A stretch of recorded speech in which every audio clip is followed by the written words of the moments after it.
Range of emotions for you in the last few minutes of that game. Can you sum it up for us today? Well, we gave them one goal straight away, and then obviously we make the game more difficult. We dominated the game from start to finish. You deserve to win the game.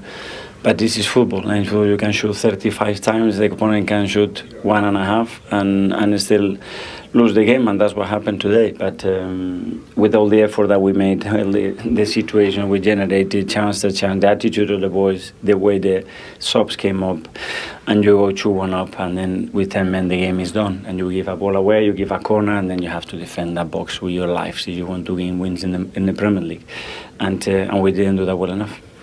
We often hear coaches and managers say that football can be football, and that's what it is at times. But the 2 goals you concede today, are they preventable goals from your point of view? Oh, for sure.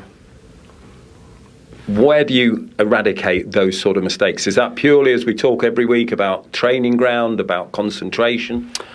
Errors are part of football. It's the areas where you made them and you give yourself a chance to correct them, yes or no. And when you made them, when you are extremely open and they will give it out of the box and in the box, normally in this league you get punished.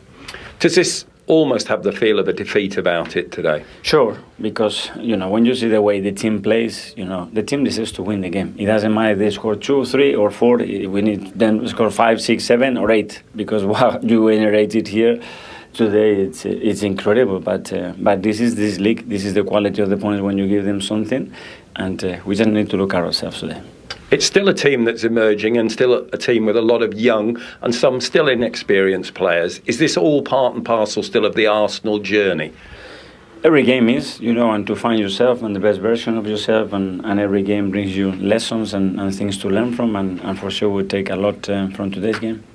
What I do have to ask you is the transfer window remains open. You're not so much linked with players, but a lot of talk about the fact the club needs to perhaps raise as much as 100 million through sales. What's your view and understanding of that, and the likes of Barrigan going to Monaco? The window is still open, and you know that there are certain players that we are close to finalising some deals. We can't announce anything yet, and when the right moment comes, we will. Is it important for the club to move players on? Well, obviously we have quite a lot of numbers of players right now, but we try to do the things in the right way and find places that players are going to fulfill as well their careers and dreams, which is important. Mikel.